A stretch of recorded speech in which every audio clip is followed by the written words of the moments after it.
What's up guys? This is Koro. Welcome to my channel. Nag-share ako ng opinions ko, experiences at iba pa na related sa crypto, NFT or Web3 projects. I'm a part of Marites Gaming Guild and Zen Talpakan Guild, mga community na tumutulong para ma-educate ang mga tao about crypto and investing. Hindi kami mga financial advisors at nandito lang kami para tumulong sa inyo. Mandatory pa din na you do your own diligence. So without further ado, let's dive right in. Yo guys, what's up? Welcome back dito sa ating channel. Koro NFT nga pala, and for today yung pag-uusapan natin is all about centralized exchange. So ang centralized exchange na pag-uusapan natin is si CoinEx. And by the way guys, meron tayong giveaway dito. If ever interested kayo sumali lang kayo by going sa aking Facebook page and i-check nyo yung mismo mechanics natin kung paano sumali sa ating giveaway. So let's start. Si CoinEx sa isang centralized exchange na kagaya ni Binance, ni Bybit at iba pang centralized exchange na alam nyo. And alam nyo naman na ang Binance ay ban na dito sa Philippines. If ever na-access mo siya, is swerte ka dahil sa ISP mo yan. Katulad ko, na-access ko pa naman si Binance, pero yun nga, nag-start na ako mag-explore ng iba't ibang centralized exchange para gamitin or pangpalit kay Binance. So yun nga, isa sa magandang centralized exchange na explore is itong si CoinEx. So one reason, kapag pumunta ka sa CoinMarketCap and then tinignan mo yung ranking ng mga centralized exchange or mga CEX, makikita mo na kasama sa top 100 si CoinEx based on volume. As you can see, nandito siya top 71 and based itong ranking na to sa volume. Going naman kay CoinGecko, makikita mo top 65 siya based sa kanilang trust score. So 7 out of 10 yung trust score nito, which is okay naman siya, and I think basta pasok ka sa top 100 is okay naman yung exchange na yon. Next naman is itong coin ranking. So pag tinignan nyo, number 1 si Binance with 24-hour volume na 22 billion and ang markets niya available is 1,230. Comparing naman kay CoinEx, meron siyang 24-hour volume na 65 million, which is decent na siya para sa isang mga central exchange, and the market na available sa kanya is 1,232. So going back, ito nga pala si CoinEx, ito yung kanyang interface, and as you can see, very user-friendly naman yung kanilang mismong user interface and easy to navigate. So para mag-sign up ka dito, just click sign up, tapos pwede kang maglagay ng email and password, and optional naman is pwede kang mag-sign up using your Google account. And after natin mag-login, ito na ulit tayo sa kanilang user interface, and syempre mag-switch back tayo sa ating dark mode. So favorite ko talaga yung mga dark mode sa mga website, and mas gusto ko siya kasi hindi siya masakit sa mata pag sobrang bright niya. So next is head over tayo dito sa kanilang parang giveaway or parang gift box na to. So click mo lang yan and then makikita mo na meron silang 100 USDT newbie offer. So ang duration nito is nag-start noong 04/23 and mag-end siya sa May 23. So 1 month siya na parang event. So paano ka nga ba sasali dito? So sobrang dali lang. Pag nag-scroll down ka dito sa baba, makikita mo yung mga parang quest na pwede mong gawin, which is una is complete mo yung registration and then may makiklaim kang 1 USDT na cashback reward. Complete deposit, pwede ka naman makuha ng 4 USDT na cashback reward. And syempre kapag in-scroll pa natin sa baba, makikita mo na iba't iba yung mga quest niyan. And syempre kapag nagawa mo siya lahat, meron tayong ma-accumulate na 100 USDT newbie offer reward. Scrolling further, makikita mo na meron silang get started with CoinEx, which is meron silang mga guide talaga, no? As you can see, meron silang how to make deposits, how to buy crypto, spot trading tutorial, swap trading tutorial, futures trading tutorial, and financial account tutorial. Exploring further guys, may nakita ko dito sa kanilang under promotion, which is itong tatlo na to, and di-discuss natin to isa-isa.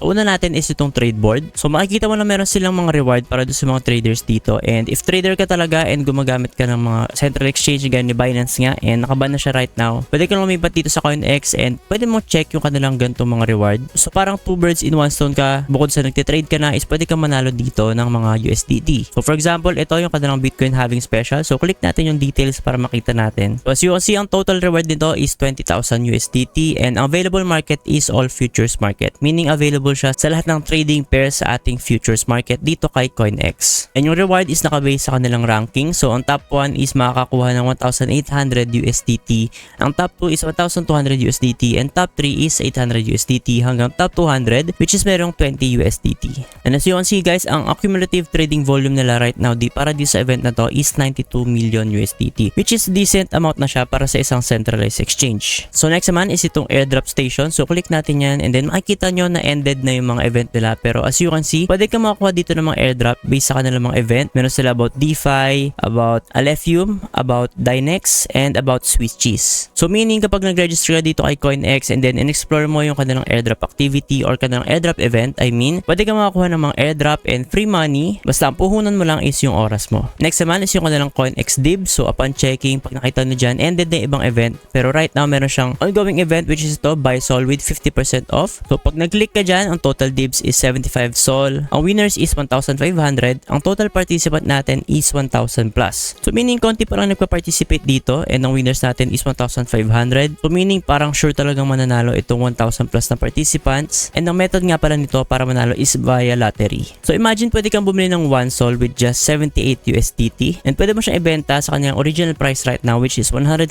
USDT by the time na nag-record ako. Pero syempre para maging eligible ka dito or pwede ka mag-subscribe, kailangan mo muna ng trading volume na worth 500 USDT pataas. So now explore naman natin yung kanilang exchange na features which is itong swap. So pag click mo ng swap, mapupunta ka dito and as you can see meron silang mismong token na CET. So dito guys, kapag hindi ka familiar sa mga trading and gusto mo na talaga mag-swap, for example from USDT, punta ka sa BTC. So yan, so pwede ka mag-swap and then pwede mo lagay yung available USDT mo kung ilan. So pag hinit ko tong max, makikita mo na 150 USDT yung aking available. Mako-convert siya dito which is merong price reference naman dito and pwede mo siyang i-check or i-double check sa mga ibang central exchange if tingin mo is okay talaga yung mismong price reference nila. Next naman is yung kanang spot trading. As you can see, meron silang video tutorial. Makikita mo na talaga dedicated yung team sa pagbibuild ng kanilang central exchange kasi meron silang mga newbie guides and syempre ito kapag gusto mong matuto, pwede mo panoorin yung kanilang spot trading video tutorial. So bibigyan ko ng konting overview. As you can see, ito sa kaliwa, ito yung mga markets natin or available nating mga trading pairs. So pwede tayong mag-search kunyari SOL. Ay makikita mo SOL USDT. So pag click mo yan, pwede kang bumili guys. Ang limit, ang meaning nito is maglalagay ka ng price mo. So may hit yung price na nilagay mo dito and then matitrigger yung amount na buy mo or sell. And then syempre kapag ka-market naman, yun yung mismong actual na price right now. Kapag nandito ka sa market tapos hinit mo yung buy or sell, matitrigger agad yung mismong action mo. Next naman natin guys is yung kanilang futures trading. As you can see, pag click mo tong futures trading, meron silang lalabas sa parang prompt na pwede mo activate yung futures trading mo. Then syempre meron silang terms and conditions. So bakit nga ba may terms and conditions ang futures trading na hiwalay? Kasi guys dito sa futures trading is meron tayong tinatawag na leverage. As you can see, nandito ulit tayo sa market ni Sol and then kapag ka-click mo to, pwede mong click yan and then meron tayong dalawang pagpipilian na margin mode which is isolated and cross. So meaning na isolated, kung ano lang yung mismong lalagay mo, yun lang talaga yung mismong gagalawin niya na margin. Kapag cross naman is yung buong wallet mo ang kanyang gagamitin as balance or as margin sa trading mo. And then dito guys, yun yung tinatawag natin ng leverage. So pwede ka maglagay ng leverage up to times 50. So depende rin yan guys sa market kung ano yung ina-allow nito. Meron mga cryptocurrency na may mga sineset lang silang leverage na max. So for example, times 20 lang yung iba and times 50 naman yung max karamihan doon sa mga matataas yung market cap kagaya ni Solana, BNB, BTC, Ethereum at iba pang mga cryptocurrency. Karamihan kapag mga low cap or bago pa yung mismong token dito sa kanilang futures is asahan nyo na medyo mababa yung leverage natin. So by the way guys, dito sa leverage is mabilis ang pera, mabilis tumaas and mabilis din bumaba. So ang meaning ko is mataas yung risk dito. Kaya syempre, pag-aralan nyo muna kung paano mag futures trading. If ever bago kayo, dapat panoorin nyo yung mga video nila na pang newbies. And syempre guys, bago ko tapusin yung video natin, gusto kong pakita sa inyo yung kanilang deposit and withdraw. As you can see, sobrang dali lang naman ito. Kagaya lang ng mga ibang central exchange, mamimili ka ng coin or token or cryptocurrency na iyong i-deposit. For example, USDT, syempre mamili ka ng chain. Right now, tatlong chain lang yung kanilang supported sa pag-deposit. It's either Tron, BSC, or Ethereum. Then syempre, pag click mo yan, mag-generate yung address na equivalent sa yung mismong chain. Syempre, dapat tama yung mismong address na gagamitin mo kapag ka magde-deposit ka dito ng cryptocurrency. So for withdraw, sobrang dali lang din. Mamili ka lang din ng token na mismong i-withdraw mo. Syempre, next naman is mamili tayo ng mismong chain natin. So for example, is BEP20 or BEP20 or BSC chain. And next is kailangan mo ng OTP